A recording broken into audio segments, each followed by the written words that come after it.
ओम नमः शिवाय। एक बार फिर से स्वागत है आपका अपने चैनल एस्ट्रो नॉलेज में। तो चलिए आज श्रावण मास की कथा का 9वां अध्याय श्रवण करते हैं। आइए आज की कथा आरंभ करते हैं। शुक्रवार जीवंतिका व्रत की कथा। शिव बोले, हे सनत कुमार, इसके बाद अब मैं शुक्रवार व्रत का आख्यान कहूँगा, जिसे सुनकर मनुष्य संपूर्ण आपदा से मुक्त हो जाता है। लोग इससे संबंधित एक प्राचीन इतिहास का वर्णन करते हैं। पांड्य वंश में उत्पन्न एक सुशील नामक राजा था। अत्यधिक प्रयत्न करने पर भी उसे पुत्र प्राप्ति नहीं हो सकी। उसकी सर्वगुण संपन्न सुकेशी नामक भार्या थी। जब उसे संतान न हुई तब वह बड़ी चिंता में पड़ गई।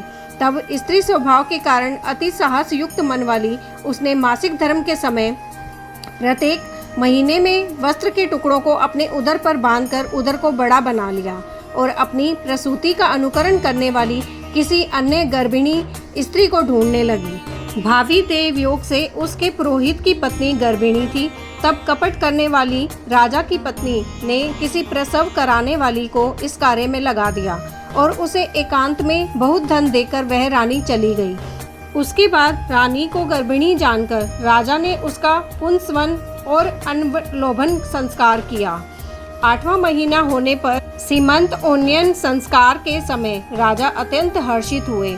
इसके बाद उस पुरोहित पत्नी का प्रसव काल सुनकर वह रानी भी उसी के समान सभी प्रसव संबंधी चेष्टाएं करने लगी। पुरोहित की पत्नी चूंकि पहली बार गर्भवती थी, अतः प्रसूति कार्य के प्रति वह अनभिज्ञ थी और केवल प्रसव कराने वाली दाई के ही कहने में स्थित थी। तब उस दाई ने पुरोहित पत्नी के साथ छल करते हुए उसके नेत्रों पर पट्टी बांध दी और प्रसव के समय उसके पैदा हुए पुत्र को किसी के हाथ में रानी के पास पहुंचा दिया। इस बात को कोई भी नहीं जान सका। उसके बाद रानी ने उस पुत्र को लेकर यह घोषित कर दिया कि मुझे पुत्र रत्न की प्राप्ति हुई है। इन सब के बाद दाई ने पुरोहित की पत्नी के आंखों की पट्टी खोल दी। दाई अपने साथ मांस का एक पिंड लाई थी और उसने वह उसे दिखा दिया। फिर उसके सामने आश्चर्य तथा दुख प्रकट करने लगी कि यह कैसा अनिष्ट हो गया और कहने लगी कि अपने पुरोहित पति से इसका शांति जरूर करवा लेना। कहने लगी कि संतान नहीं हुई कोई बात नहीं, पर तुम जीवित हो यह अच्छी बात है। इस पर पुरोहित पत्नी को अपने प्रसव के स्पर्श चिंतन से बहुत संदेह हुआ। शिव बोले, राजा ने पुत्र जन्म का समाचार सुन जात कर्म संस्कार कराया और ब्राह्मणों को हाथी घोड़े तथा रथ आदि प्रदान किए। राजा ने कारागार में पड़े सभी कैदियों को प्रसन्नता पूर्वक मुक्त करा दिया। उसके बाद राजा ने सूतक के अंत में नामकरण तथा अन्य सभी संस्कार किए। उन्होंने पुत्र का नाम प्रियव्रत रखा। हे सनत कुमार, श्रावण मास के आने पर पुरोहित की पत्नी ने शुक्रवार के दिन भक्ति पूर्वक देवी जीवंतिका का पूजन किया। दीवार पर अनेक बालकों सहित देवी जीवंतिका की मूर्ति लिखकर पुष्प तथा माला से उनकी पूजा करके गोधूम की पीठी के बनाए गए 5 दीपक उनके सम्मुख उसने जलाए और स्वयं भी गोधूम का चूर्ण भक्षण किया और उनकी मूर्ति पर चावल फेंका और कहा, हे जीवंती, जहाँ भी मेरा पुत्र विद्यमान हो आप उसकी रक्षा करना। यह प्रार्थना करके उसने कथा सुनकर यथाविधि नमस्कार किया। तब जीवंतिका की कृपा से वह बालक दीर्घायु हो गया और वे देवी उसकी माता की श्रद्धा भक्ति के कारण दिन रात उस बालक की रक्षा करने लगी। इस प्रकार कुछ समय बीतने पर राजा की मृत्यु हो गई। तब पितृभक्त उनके पुत्र ने उनकी परलौकिक क्रिया का संपन्न किया। इसके बाद मंत्रियों तथा पुरोहितों ने प्रिय व्रत को राज्य पर अभिषिक्त किया। तब कुछ वर्षों तक प्रजा का पालन करके तथा राज्य भोग कर वह पितरों के ऋण से मुक्ति के लिए गया जाने के लिए तैयारी करने लगा। राज्य का भार वृद्ध मंत्रियों पर भक्ति पूर्वक सौंपकर और स्वयं के राजा होने का भाव त्याग कर उसने कार्तिक का भेष धारण कर लिया और गया के लिए प्रस्थान किया। मार्ग में किसी नगर में किसी गृहस्थ के घर में उन्होंने निवास किया। उस समय उस गृहस्थ की पत्नी को प्रसव हुआ था। इसके पहले षष्ठी देवी ने उसके 5 पुत्रों को उत्पन्न होने के 5वें दिन मार दिया था। वह राजा भी उस समय 5वें दिन ही वहां गया हुआ था। रात में राजा के सो जाने पर उस बच्चे को ले जाने के लिए षष्ठी देवी आई। जीवंतिका देवी ने उस षष्ठी देवी को यह कहकर रोका कि राजा को लांग कर मत जाओ। जब जीवंतिका के रोकने पर वह षष्ठी जैसे आई थी वैसे ही चली गई। इस प्रकार उस गृह स्वामी ने उस बालक को 5वें दिन जीवित रूप में प्राप्त किया। ये लोग इतने प्रभाव वाले हैं, यह देखकर उस गृहस्थ ने राजा से प्रार्थना की, हे राजन, आपका निवास आज के दिन मेरे ही घर में हो। हे प्रभु, आपकी कृपा से मेरा यह छठा पुत्र जीवित रह गया है। उसके इस प्रकार प्रार्थना करने पर करुणानिधि उस राजा ने कहा, मुझे तो गया जाना है। तब राजा गया के लिए प्रस्थान कर गए। वहाँ पिंडदान करते समय विष्णुपद वेदी पर कुछ अद्भुत घटना हुई। उस पिंड को ग्रहण करने के लिए 2 हाथ निकल कर आए।